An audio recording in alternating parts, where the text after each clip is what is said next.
ओम नीलांजनं समाभासं रविपुत्रं यमाग्रजं छायामार्तंड संभूतं तं नमामि शनीश्वरं तम नमामि शनीश्वरम। नमस्कार, स्वागत है आपका आचार्यवाणी में। मैं आचार्य डॉक्टर विक्रमादित्य आपके साथ हूँ और आज का विषय है हमारा कि मेष राशि वालों के लिए शनि का जो ये ट्रांजिट है, जो पूरे समस्त ज्योतिष समाज के अंदर आज की तारीख में बहुत सारे लोगों की भरमार हो गई है, बहुत सारे सोशल मीडिया पे कि शनि बदलने जा रहे हैं। देखिए, मेष राशि वालों, आपके लिए तो बहुत ज़्यादा महत्वपूर्ण पीरियड शनि का शुरू होने जा रहा है, क्योंकि मार्च के बाद तो आपकी 7.5 शुरू हो जाएगी। और ऐसे में शनि महाराज के लिए हम बात करें तो आपकी राशि के दृष्टिकोण से इस वक्त 11वें भाव में शनि चल रहे हैं। 11वें भाव में वक्र अवस्था में थे, लाभ का भाव माना जाता है और सबसे शुभ ग्रह जो शनि का है वो कहा जाता है 11वां भाव है। लेकिन 11वें भाव में शनि महाराज जो वक्र स्थिति में चल रहे थे वो कई कार्यों में आपके लिए बहुत स्लो कर दिए होंगे पीरियड। आपको लगने लगा होगा कि मैं जितनी आगे बढ़ने का प्रयास करता हूँ, कोई ना कोई आपकी टांग पीछे खींचते जा रहा है, वो छोड़ ही नहीं रहा है। और ये सारा प्रभाव था शनि का, शनि के वक्री होने का। 15 नवंबर से लेकर शनि महाराज मार्गी जो होंगे वो चलेंगे 29 मार्च तक, और 29 मार्च के बाद से आपकी 7.5 का समय शुरू हो जाएगा। तो ये पीरियड जो है, ये ट्रांजिट का बदलाव का जो पीरियड है, ये एकदम जैसे शनि जिसे कहा जाता है ना कि वो स्प्रिंग जो होता है, रबड़ बांध से किसी को बांध के छोड़ा वो एकदम फुदक के आगे जाता है। ये पीरियड आपके लिए ऐसा है, उन्नति का पीरियड है।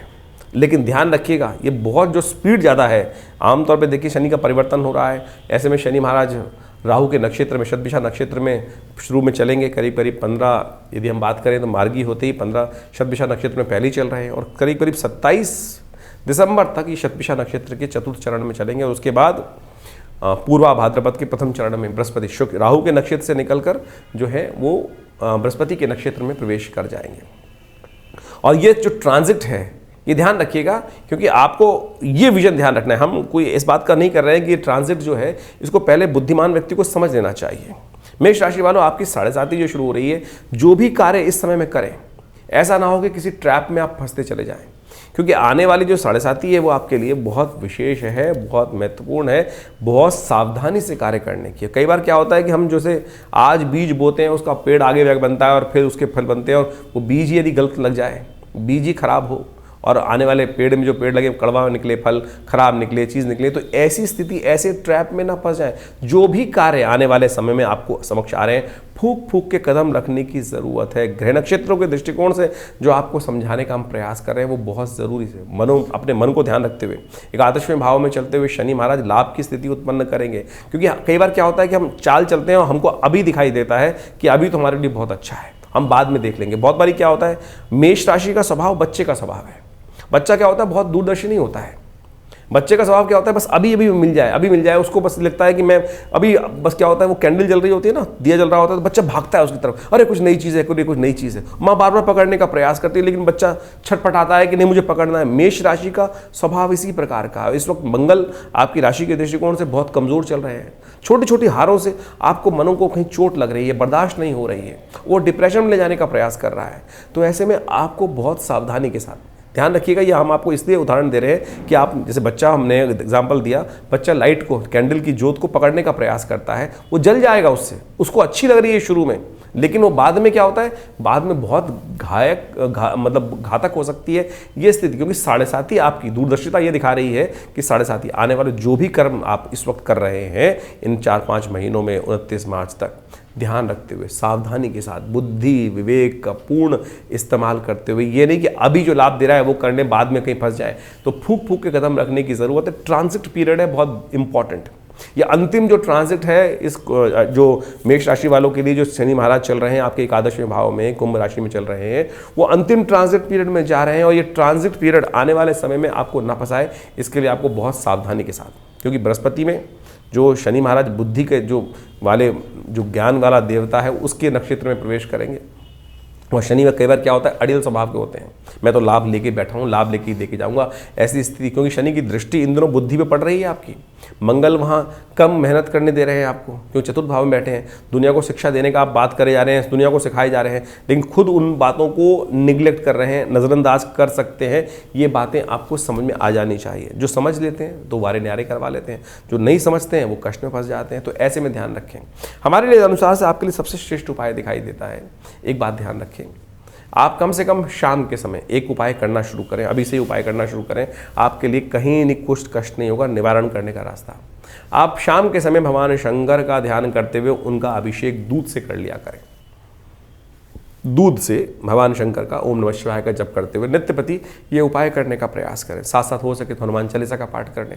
कई उपाय शास्त्र में वर्णित हैं, उन सबको करने का प्रयास करें। शनि स्तोत्र का पाठ करें। अभी हम सब आपको पूरे बहुत सारे उपाय, सीरीज ऑफ उपाय है जो शास्त्र में वर्णित हैं। लेकिन कई बार क्या होता है, लोग आमतौर पर अपने अपने विभिन्न मतों में फंस जाते हैं। मेरे पास भी बहुत सारे लोग आते हैं और कोई नग पहन के आ रहा है, कोई कुछ पहन के आ रहा है, कोई कुछ पहन के आ रहा है, और उन सब से क्या क्या लोग पैसे ही खर्च होते हैं। हम इस कार्यक्रम के माध्यम से आपके समक्ष ये बात रखने का प्रयास करते हैं कि आप सीधे साधे शास्त्र में वर्णित उपायों करने का प्रयास करें। शास्त्र में सीधे साधे उपाय बताए गए हैं, उनका ध्यान करें, उनका पाठ करेंगे तो बहुत अच्छा आपके लिए रहेगा। तो ऐसा कर कर आप अपने बहुत सारे कष्टों को निवारण करने का योग बना सकते हैं आने वाला पीरियड। हमें नहीं पता है कि मेष राशि वालों के लिए आपकी कुंडली में कौन सी दशा चल रही है, कौन सी अंतर्दशा चल रही है, ग्रह नक्षत्रों का बाकी योगा योग क्या है। हम तो गोचर के दृष्टिकोण से ये बाह्य रूप से जो दिखाई देता है उसको आपको समझाने का प्रयास करते हैं, लेकिन वो भी बहुत महत्वपूर्ण है। कई लोग तथाकथित तौर पे सोच देते हैं अरे राशि के फल से कुछ बताया जा सकता है। हाँ, कुछ बहुत बड़ी बात तो नहीं बताई जा सकती, लेकिन हाँ ओवरऑल मौसम कैसा है इसका अंदाज़ा तो लगाया जा सकता है। लेकिन विशेष जन्मपत्री के दृष्टिकोण से बहुत सारी चीज़ों को देखने में पता चल जाता है। लेकिन फिर भी हम बाह्य रूप से इन राशियों के दृष्टिकोण से, गोचर के दृष्टिकोण से बहुत कुछ अंदाजा लगा सकते हैं। वो हमने आपके समक्ष रखा है। जो उपाय हम बताने जा रहे हैं, शनि स्तोत्र का पाठ नित्यपति करें, हनुमान चालीसा का पाठ नित्यपति करें, और शिव का दूध से अभिषेक यदि नित्यपति करेंगे तो ये नेगेटिव समय जो है, परिवर्तन का समय आपके लिए है, वो आपके लिए कहीं ना कहीं कुछ रास्ता निकाल सकता है। नहीं तो विवादों में ना फंसें, इस बात का ध्यान रखें। विवादों को जन्म ना दें। इस समय मंगल जो प्रधान राशि वालों के लिए, मेष राशि वालों के लिए बात विशेष तौर पर ध्यान है। कई विवाद आगे आने वाले टाइम में उत्पन्न होने के योग आपकी राशि में बनते दिखाई देंगे। उसका सूतक पातक अभी से इन बहुत जल्दी जो ट्रांजिट का पीरियड है, लगेगा आपको अच्छा कि सब कुछ बहुत तेजी से हो रहा है, लेकिन ऐसे विवाद न उत्पन्न होने दे। उनका समय समय पर उपाय करते रहे, समय को पहचानते हुए कार्य करेंगे तो अच्छा रहेगा। देखिए, शनि महाराज का प्रभाव बड़ा विचित्र होता है, और जैसा आप शनि महाराज ट्रांजिट में जा रहे हैं तो ऐसे में ध्यान रखना चाहिए कि शनि का जो ट्रांजिट होता है, जो बदलाव का पीरियड होता है, जो विशेष तौर पर बदलने का समय आ रहा है, क्योंकि मार्च के अंदर 29 मार्च को शनि महाराज बदल जाएंगे। और शनि महाराज विशेष तौर पर ऐसे में कई बार नक्षत्र परिवर्तन का योग भी, जैसा हमने आपको बताया, बृहस्पति के राहु के नक्षत्र से निकलकर बृहस्पति के नक्षत्र में जाएंगे, शतभिषा नक्षत्र से निकलकर विशेष तौर पर पूर्वा भाद्रपद नक्षत्र में भी जाएंगे, और उसके बाद 29 मार्च को वो राशि परिवर्तन कर लेंगे। बीच में शनि अस्त भी होंगे। तो ऐसे में ये सारे ट्रांजिट विशेष तौर पर पड़ रहे हैं। ऐसे में आपको लगातार शनि के जो उपाय बन सकें वो अवश्य करने का प्रयास करना चाहिए। शास्त्र में दृष्टिकोण में कई प्रकार के उपाय शास्त्र में वर्णित हैं। वो ऐसे अद्भुत हैं कि जो अवश्य शनि के तमाम कष्टों को दूर करने के योग बनाते हैं। ऐसे में बड़ी विचित्र स्थिति हो गई है कि हर व्यक्ति ने आज की तारीख में हर चौराहे पर शनि के मंदिर बनाने की परंपरा बना दी है।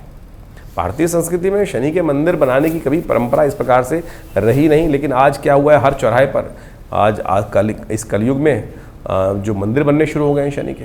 हमारे पंचदेव उपासना की ही विधि शास्त्र में बताई गई है। तो आज जो हर चौराहे पर तेल एकत्र करने के लिए स्थिति बन गई है, वो शनि का उससे कुछ लेना देना नहीं है।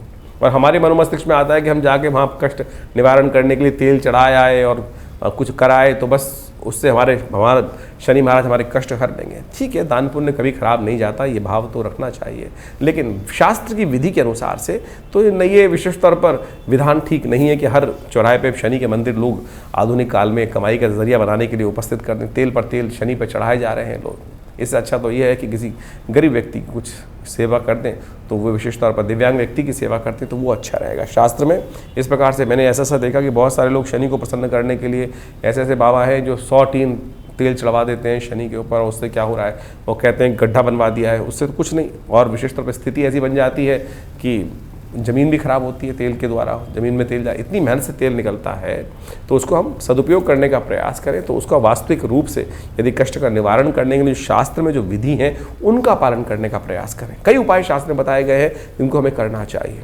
बहुत सारे उपाय हैं। यदि आप नित्यपति, हम छोटे छोटे उपाय कई रूप से बता देते हैं। शनि को ठीक करने के जो उपाय सबसे श्रेष्ठ है शास्त्र के दृष्टिकोण से कहा जाता है, सबसे श्रेष्ठ उपाय तो हनुमान जी, नित्यपति हनुमान जी का पाठ। हनुमान जी को स्वयं शनि महाराज ने आशीर्वाद दिया कहा जाता है कि जब शनि बंधन से मुक्त हुए रावण की लंका से, तो शनि महाराज ने स्वयं हनुमान जी को कहा कि भाई जो भी आपका भजन करेगा उसको कभी कष्ट नहीं पड़ेगा, इसीलिए हर शनिवार को हनुमान जी को चोला चढ़ा दो, हनुमान चालीसा का पाठ कर लो।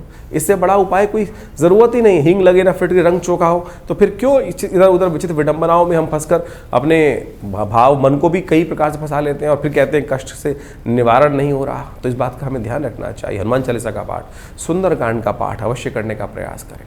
शनि स्तोत्र शास्त्र में इतना बढ़िया प्रमाणित स्तोत्र है, जो दशरथ स्तोत्र है। एक ही स्तोत्र शनि का मिलता है और उसका यदि नित्यप्रति आप पाठ कर ले तो ऐसा हो ही नहीं सकता है कि शनि महाराज आपके कष्टों को निवारण ना करें। वो भी हम आपको सुनाएंगे। शनि के मंत्र का जप कर सकते हैं। शनि का मंत्र है ओम प्रांग प्रींग प्रोंग से शनिश्चराय नमः, तंत्रोक्त विधि से मंत्र है और इसका जप कर लेने से कैसे ही कष्ट का निवारण हो जाता है। तो ऐसे में इनका जप नित्यप्रति एक माला कम से कम रुद्राक्ष से। बहुत सारे लोग बोलते हैं कब जपे जी, मंत्र सुबह जपे आपको, अरे जब आपका मन हो। मुहूर्त बिल्कुल श्रेष्ठ है, लेकिन आपका मन ही नहीं है तो फिर क्या इस बात का। आप रात्रि में सोते सोते उठ जाए, मन कर जाए तो उठ के वहीं मानसिक जप कर लीजिए। जरूरी नहीं कि माला हाथ में लें। कन का मन का छोड़कर मन का फेर, उसी से तो कष्ट निवारण करने का योग बनेगा। शनि के इतने उपाय शास्त्र में वर्णित है। पीपल के पेड़ में जल चढ़ा दिया कीजिए शनिवार के शनिवार, पीपल रविवार को नहीं चढ़ाना चाहिए। शनिवार बाकी 6 दिन है उनमें चढ़ाए। हर रोज नित्यप्रति एक दिया जला दीजिए, ये बहुत श्रेष्ठ उपाय है। इसके द्वारा भी शनि के तमाम कष्टों को दूर करने का योग बन जाता है। एक शास्त्र में कथा आई है भविष्य पुराण के अंदर पिप्पलाद ऋषि की, उन्हीं का मंत्र हम पिप्पलादाय नमः। और कहा जाता है कि जब पिप्पलाद ऋषि विशेष तौर पर जब जन्म से ही जिस प्रकार से कष्ट में आए, तो उन्हें जब पता चला कि किस कारण से हुआ, तो शनि की दशा के कारण से हुआ, तो उन्होंने आकाश में दृष्टि डाली अपनी साधना तप से। तो कहा जाता है कि शनि महाराज जमीन पर आकर पड़े। उसी दिन से शनि पंगु हो गए, शास्त्र के दृष्टिकोण से कहा जाता है। और जब ब्रह्मा जी वहाँ उपस्थित हुए, तब उन्होंने शनि को पूर्वत करने के लिए ऋषि पिप्पलाद से विशेष तौर पर आग्रह किया, तो ऋषि ने पुनः उनको स्थापित किया। लेकिन शनि को कहा गया कि इस दिन से जो महाराज पिप्पलाद की कथा सुनेगा, भविष्य पुराण में आई, और जो उनका मंत्र जप करेगा ओम पिप्पलादाय नमः और पीपल के पेड़ का पूजन करेगा, उस पर शनि कभी रुष्ट नहीं होंगे। शास्त्रोक्त विधि के अनुसार से पुराणों में ये कथाएं वर्णित है, आपको इनको समझने का प्रयास करना चाहिए। लेकिन आज समाज लोग जो है कोई नीलम पहन रहा है, ऐसी स्थिति बना दी है कि 10-10 लाख 15-15 लाख हज़ार रुपए के नीलम लोग पहनाए जा रहे हैं किसी ना किसी को। और पता नहीं कौन सा जेन्युइन पत्थर है। आज की तारीख में तो विशेष तौर पर ऐसी मशीन्स आ गई हैं कि जो क्रिस्टल, नॉर्मल क्रिस्टल को, नॉर्मल पत्थर को भी, स्फटिक पत्थर को भी और ग्लास को भी जो ऐसे स्थिति को उत्पन्न कर देते हैं हीट कलर थेरेपी के द्वारा कि वो नीलम बन जाता है। तो ऐसा ना करें, इससे कुछ नहीं होने वाला है। तो आपके पैसे ही खर्च होंगे और मन में भ्रांति उत्पन्न होगी। फिर ज्योतिष विज्ञान के माध्यम से आपको ये भाव लगेगा कि पता नहीं इन सब उपायों से कुछ होगा कि नहीं होगा। सीधे साधे उपाय शास्त्र में वर्णित, पुराण इसीलिए रचना की गई है, उनको कथाकरण इसलिए किया गया है कि वो निवारण का रास्ता आपको समझ में आ जाए। आज हम उनमें जाना नहीं चाहते, बहुत सारे लोग मिस भ्रांति में फंस जाते हैं और सुनना भी नहीं चाहते। लेकिन हम इस चैनल के माध्यम से आपके समक्ष लगातार सत्य रखने का प्रयास करते हैं। इनको सबको कर कर आप सुंदर रूप से लाभ ले सकते हैं। हो सके तो सीधे सीधे उपाय करने का प्रयास करें। अरे इतना एक छोटा सा उपाय हम आपको बताएं, यदि यही कर लो तो बहुत अच्छा हो सकता है। नित्य प्रति जब भोजन करो तो उसका पहला ग्रास निकाल कर कौवे को डाल दो और श्वान को डाल दो। ये उपाय, पहला ग्रास जो दिन में भोजन आप पहली बार कर रहे हैं, ओम प्रांग प्रींग प्रोंग से शनिश्चराय नमः इस मंत्र को कहते हुए श्वान को या काक को डाल दीजिए, कौवे को डाल दीजिए, कुत्ते को या डाल दीजिए। ये एक बहुत सुंदर उपाय है, कुछ करने की आवश्यकता और है ही नहीं। यदि यही कर लो तो इससे ही शनि के बहुत सारे कष्टों को निवारण करने का रास्ता निकल। करना नित्यपति चाहिए, नित्यपति एक विश्वास के साथ, श्रद्धा के साथ यदि करोगे तो बिल्कुल कष्ट निवारण करने का योग बनेगा। ये 4-5 महीने शनि का जो योग चल रहा है विशेष तौर पर, ये आपको हमने जैसा बताया, उसमें अवश्य ये इन उपायों को कर कर आप शनि के कष्टों को दूर कर सकते हैं। शनि का यंत्र शास्त्रोक्त है, उसको अपने घर में स्थापना कर सकते हैं। और कहा जाता है कि जो 19,000 मंत्र से जप करा हुआ शनि का स्तोत्र है, वो जो शनि का यंत्र है, वो विशेष तौर पर समस्त कष्टों का निवारण करने का योग अद्भुत रूप से बना देता है। तो ये अवश्य करने का प्रयास कीजिए। ये समस्त उपाय शास्त्र में वर्णित है और इससे आपको लाभ ही प्राप्त होगा, कष्टों का निवारण करने का योग ही बनेगा। अब शनि स्तोत्र सुन लीजिए किस प्रकार से जप करना है। यदि आप इसको श्रवण भी कर लें तब भी आपके लिए बहुत सुंदर योग बनेगा, कष्टों का निवारण करने का योग बन सकता है बहुत सुंदर तरीके से। तो हम अब शनि स्तोत्र का पाठ आपके लिए करने जा रहे हैं और सुंदर रूप से इसको श्रवण करते हुए आप इसका यदि नित्यप्रति पाठ करेंगे तो हमारा एक विश्वास है, हमने हजारों लोगों पर देखा है और शनि के तमाम दुष्प्रभावों को दूर करने के लिए अद्भुत रूप से लाभ देता है। तो ये शनि स्तोत्र है अद्भुत रूप से, जो दशरथ कृत शनि स्तोत्र है। शास्त्र में कहा जाता है कि जब देवासुर संग्राम में महाराज दशरथ जा रहे थे भाग लेने के लिए, तो रास्ते में शनि के दर्शन हुए। रथ पे आरूढ़ थे, तो उसमें भगवान दशरथ जी ने शनि महाराज के दर्शन किए, और शनि का दर्शन करें तो उनकी प्रार्थना उसी रूप में की गई, वो इस प्रकार से है। वही शनि का स्तोत्र कहा जाता है, और कहा जाता है इस स्तोत्र का यदि एक बार भी पाठ कर ले नित्यपति, तो कैसी शनि की 7.5 हो, शनि की दशा हो, ढैया हो, और कैसा ही गोचर में दुष्प्रभाव हो, उन सब से निवारण करने का रास्ता बन जाता है। तो आप श्रवण करें, देखिए इसका नित्यपति पाठ करें तो बहुत अद्भुत रहेगा। ओम नमः कृष्णाय नीलाय शितिकंठ निभाय च, नमः कालाग्निरूपाय कृतांताय च वै नमः, नमो निर्मांस देहाय दीर्घशंस जटाय च, नमो विशाल नेत्राय शुष्कोधर भयाकृते, नमः पुष्कल गात्राय स्थूल रोमणे अथ वै नमः, नमो दीर्घाय शुष्काय कालम दृष्ट नमोस्तुते, नमस्ते कोटराक्षाय दुर्निरीक्षाय वै नमः, नमो घोराय रुद्राय भीषणाय कपालिने, नमस्ते सर्वभक्षाय बलिमुख नमोस्तुते, सूर्यपुत्र नमस्तेस्तु भास्करे भयदाय च, अधोदृष्टे नमस्तेस्तु संवर्तक नमोस्तुते, नमो मंदगते तुभ्यं निरस्तंशाय नमोस्तुते, तपसा दग्ध देहाय नित्यं योगरताय च, नमो नित्यं क्षुधार्ताय अतृप्ताय च वै नमः, ज्ञानचक्षु नमस्तेस्तु कश्यपात्मजसूनवे, तुष्टो ददासि वैराज्यं रुष्टो हर्षि तत्क्षणात्, देवासुर मनुष्याश्च सिद्धि विद्याधरोरगा, त्वया विलोकिता सर्वे नाशं यान्ति समूलता, प्रसादा कुरु मे देव वराहोऽहम् उपागता, एवं मस्तु तदा सौरिग्रहराजो महाबला। ये छोटा सा शनि स्तोत्र है, कितनी देर लगेगी? यदि नित्यपति इसका एक बार पाठ श्रवण भी कर लें, या आप इसका नित्यपति एक बार पाठ भी कर लें, तो कहा जाता है कि शनि के तमाम कष्टों का निवारण करने का योग बन जाता है। हमने विवेकानंद योगाश्रम में इस शनि स्तोत्र का नित्यपति यज्ञ करने की सुंदर व्यवस्था बनाई है, और आज करीब करीब 50 वर्षों से नित्यपति यज्ञ चलता ही है। आप भी इन समस्त कार्यक्रमों में भाग ले सकते हैं जो समय समय पर हमारे कार्यक्रम होते हैं। हर रविवार को इस समय शनि के इस नेगेटिव प्रभाव को दूर करने के लिए, शुभ प्राप्त करने के लिए हमारे यहाँ हर रविवार को बड़ा नवग्रह शांति महायज्ञ चल ही रहा है। आप उसमें स्वयं सम्मिलित हो सकते हैं अपने ग्रहों को शांति करने के लिए, बहुत सारे रास्ते प्राप्त करने के लिए। नित्य रविवार को होने वाले इस सामूहिक यज्ञ में, वैसे तो नित्यपति आश्रम में हर रोज़ 8 घंटे यज्ञ होता है, रविवार वाले दिन ये यज्ञ की विशेष व्यवस्था रहती है। आप इसमें स्वयं भी भाग ले सकते हैं। सुबह 8 बजे से लेकर करीब करीब 10 बजे तक भंडारा के साथ एक नित्यपति रविवार के कार्यक्रम चलते ही हैं। विवेकानंद योगाश्रम दिल्ली में स्थित है, जमुना पार में और लक्ष्मी नगर क्षेत्र में, और ये आश्रम पिछले करीब करीब 50-60 सालों से कार्य कर रहा है। एक बहुत बड़ा हॉस्पिटल भी है यहाँ पर। योग, प्राकृतिक चिकित्सा, आयुर्वेद का सुंदर कार्य किया जाता है। माँ भगवती का सुंदर श्री विग्रह यहाँ विराजमान है जो 1947 में मुल्तान से आया। आप उनका भी दर्शन कर सकते हैं, और स्वागत है आपका हर रविवार को इस यज्ञ में भाग लेने के लिए। आप स्वयं भाग ले सकते हैं और सुंदर इस कार्यक्रम में भाग लें। धन्यवाद, नमस्कार।